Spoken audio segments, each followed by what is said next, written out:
I never imagined the word pregnant could feel like a punch to the ribs. But that's exactly what it felt like the night my wife, Claire, came home from her business trip to San Diego, the one that was supposed to be 4 days of meetings, presentations, and networking dinners. I'd spent those days at home in Denver, working remotely, feeding the dog, and reminding myself that marriage means trust. She walked into the house tired, smelling like hotel shampoo and airplane heat, dropped her suitcase by the door, and said it almost casually. "Mark, I'm pregnant. just like that. No build-up, no trembling hands. No emotion nel pause. The words floated in the air while my brain raced to catch up. We'd been trying for almost a year. She knew how much it meant to me, to us. We'd cried together through negative tests. She'd blamed stress. Ide blamadluk. We'd promised not to let it pull us apart. So hearing, "I'm pregnant," should have felt like sunrise. Instead, it felt like staring at a shadow that didn't belong in the room. I hugged her because that's what a husband is supposed to do. She hugged me back, tightly, even a little too tightly, like she was afraid I'd slip away if she let go. But something felt off. Not the kind of off you can immediately explain. The kind that scratches at the back of your mind, whispering just enough doubt to keep you awake at night. The next day, she sat at the kitchen counter with a cup of mint tea, her go-to whenever she wanted to appear calm. 5 weeks today, she said, staring at her phone calendar. Isn't that wild? My hand paused mid-stir over my coffee. 5 weeks, I asked. She nodded, smiling brightly. Yep, that's what the test app says. About 5 weeks along. I counted backwards in my head. 5 weeks, 5 weeks, 5 weeks. My stomach dropped. 5 weeks ago, she wasn't home. 5 weeks ago, she was on another business trip. Chicago. For nights. 5 weeks ago, I was home alone with the dog, FaceTiming her each night while she said, "Ugh, these meetings are endless." 5 weeks ago, "Mark?" she asked, noticing I'd zoned out. "You okay?" I forced a smile. "Yeah, just processing." But every word she said after that blurred into static. My brain kept circling the same fact. The dates didn't match. Not mine. Not ours. Not anything close. I didn't accuse her, not then. You don't accuse someone of that unless you're ready for your life to crack in half. Instead, I tried to be rational, to breathe, to wait for the dust to settle. Maybe the app was wrong. Maybe she misread. Maybe I was overthinking. But over the next few days, something in Claire changed. She grew defensive whenever I asked harmless questions. "What did your doctor say?" "I'll make an appointment when I'm ready." "Should we check the due date together?" "I already did." "Can we talk about names?" "Not right now, Mark." Her nerves were too sharp. Her answers too quick. Her eyes too jittery. But the real gut punch didn't come from her behavior. Came from her phone. One night, she fell asleep on the couch, TV still playing some cooking show. Her phone slipped out of her hand, screen lighting up with a notification. A message preview from a name I didn't recognize. "We need to talk about what happened in Chicago. Call me." I stared at the glowing text like it was a snake about to bite. I didn't open it. I didn't scroll. I didn't snoop further. I simply set the phone gently on the table, walked upstairs, and sat on the edge of our bed, feeling the room tilt. The dates didn't lie. The message didn't lie. My gut didn't lie. For days, I pretended everything was normal. I needed space to think, to plan, to breathe without tasting betrayal. And then, one morning while she was in the shower, Claire said something through the fogged bathroom door that sealed it. "I'm thinking maybe it's best if we slow down on telling people. You know, just in case. Just in case. Not in case something goes wrong. Not in case the pregnancy doesn't hold. Just in case." Like she didn't want anyone doing the math. That was the moment I felt something inside me quietly break. That night, after she fell asleep, I packed a bag. Just a duffel, clothes, laptop, toothbrush. I left my ring on the nightstand, next to her glasses and the prenatal vitamins she hadn't started taking. No goodbye note. No dramatic speech. No confrontation. Just distance. I walked out of the house, got in my truck, and drove to my brother's place. He opened the door half asleep, saw my face, and didn't ask a single question. "You staying a while?" he asked. "Yeah," I said. He stepped aside. "Then get in here." I thought leaving would hurt more than staying. But it didn't. What hurt was the truth I still didn't have. So I made a decision.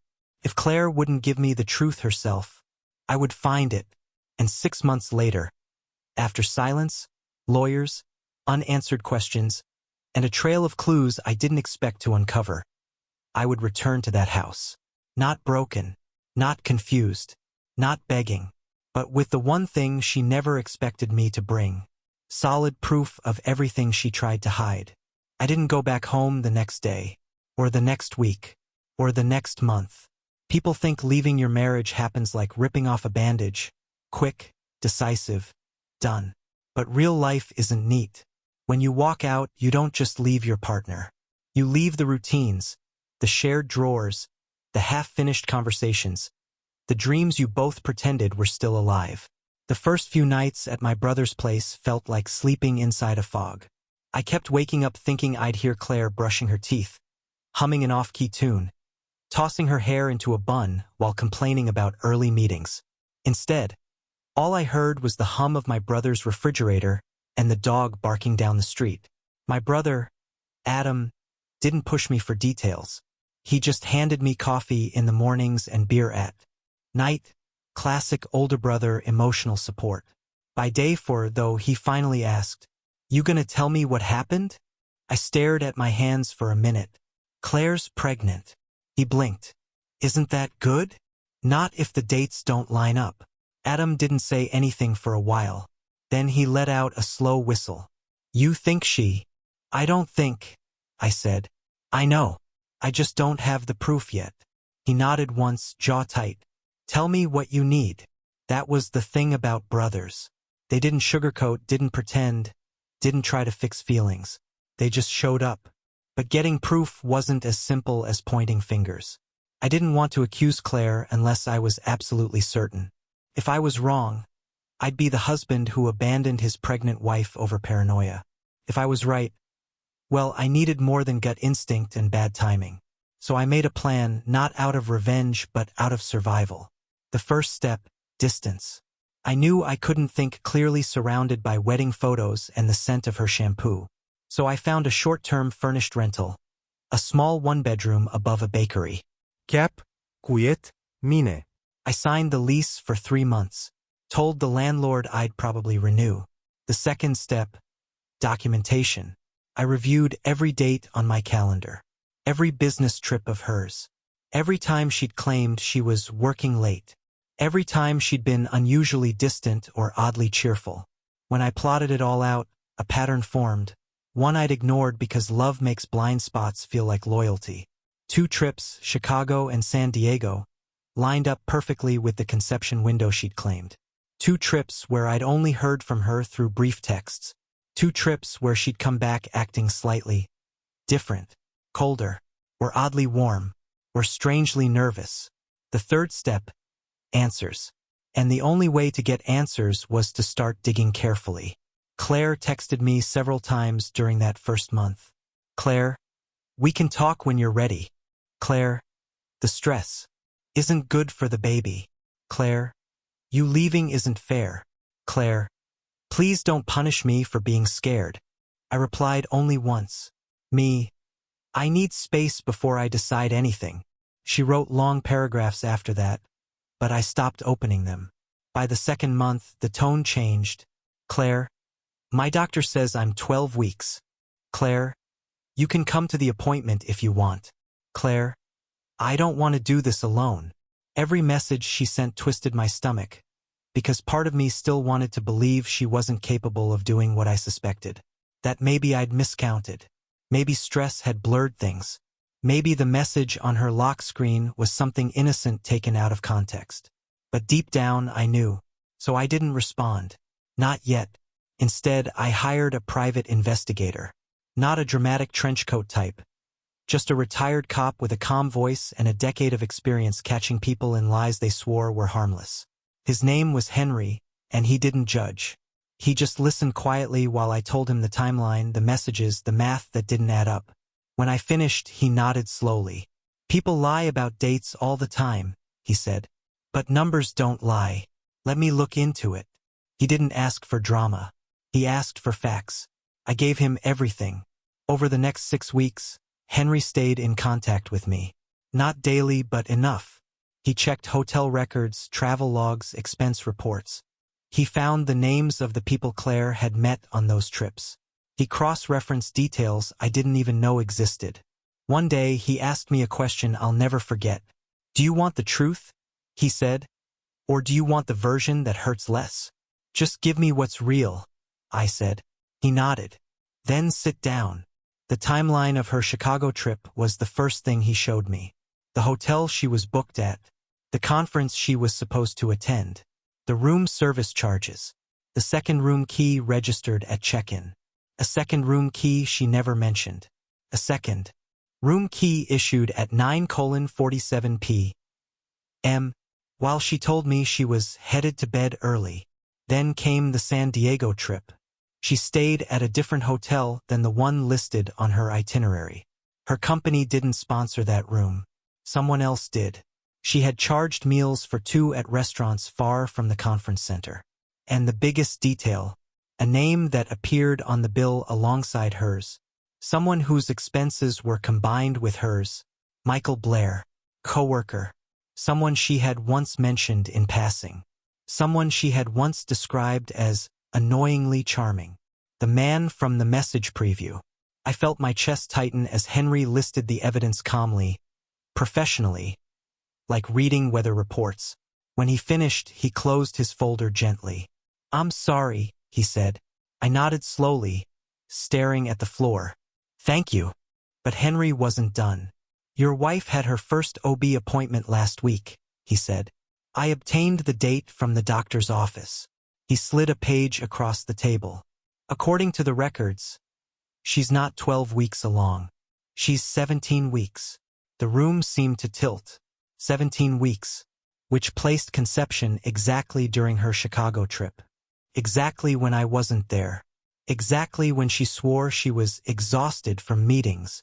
My hands tightened around the sheet until the paper creased. "Mark," Henry said quietly, "you have your proof."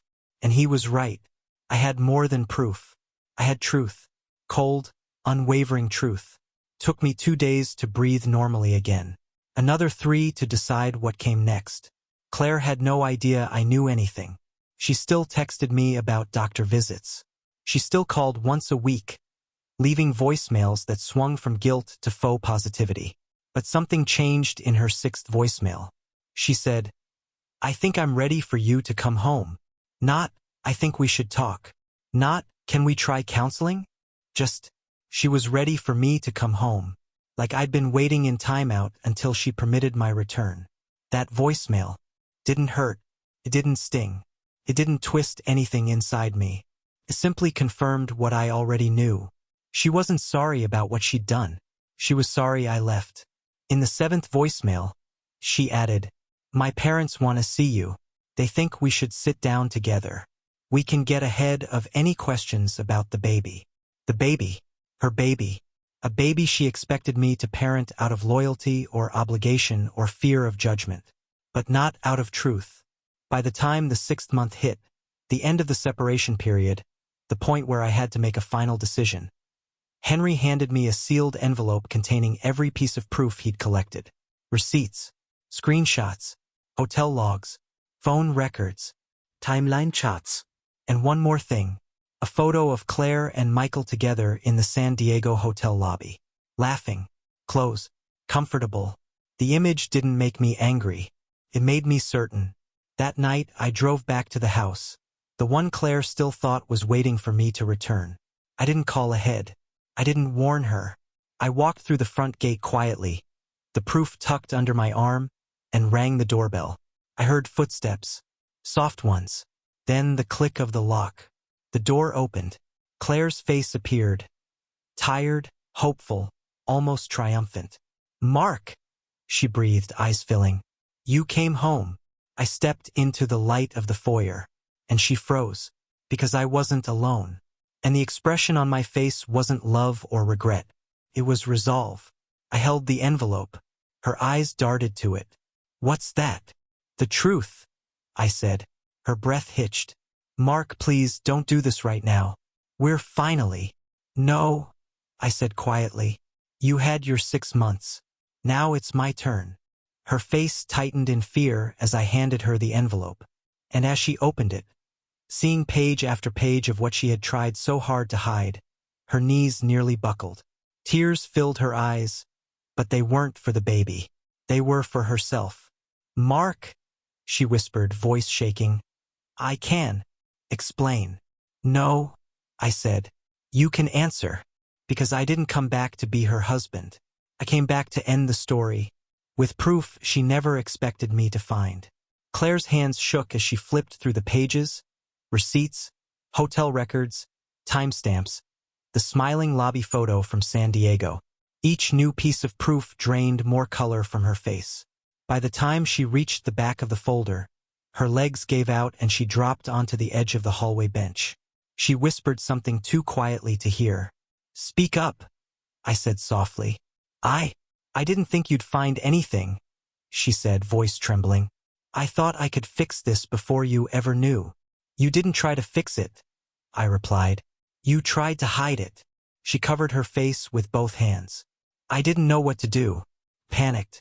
Chicago. It was a mistake. I swear.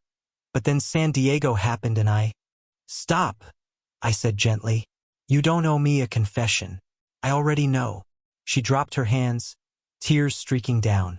I didn't want to hurt you, Mark. I exhaled. You didn't hurt me by accident, Claire. You hurt me by choice. Twice. And then you tried to tie me to a child that isn't mine. She flinched. I wasn't going to lie forever. I thought maybe you'd stay once the baby was here. You've always wanted to be a father. The honesty of that sentence landed like a knife. I swallowed. I still want to be a father. But not like this. Not through deceit. She looked up at me with desperate eyes. Please, don't leave. We can raise this baby together. You can still be the dad, you'd be amazing at it. You always were the stable one. I'm not going to raise another man's child out of guilt, I said. And I won't rebuild a marriage on lies you kept adding like bricks. She opened her mouth to argue, but I cut her off. You want help? You'll get it.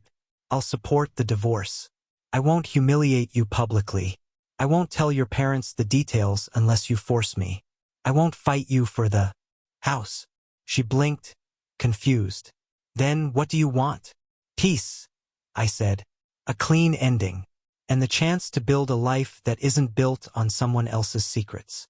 She stared at me, tears pooling on her lap. So that's it?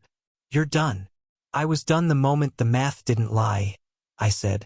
Today is just the paperwork. She pressed her palms together. I need you, Mark. No, Claire, I said quietly. You needed someone you could lie to. I needed someone I could build a future with. We're not the same match. She looked lost, like the room around her had suddenly changed shape. What am I supposed to do?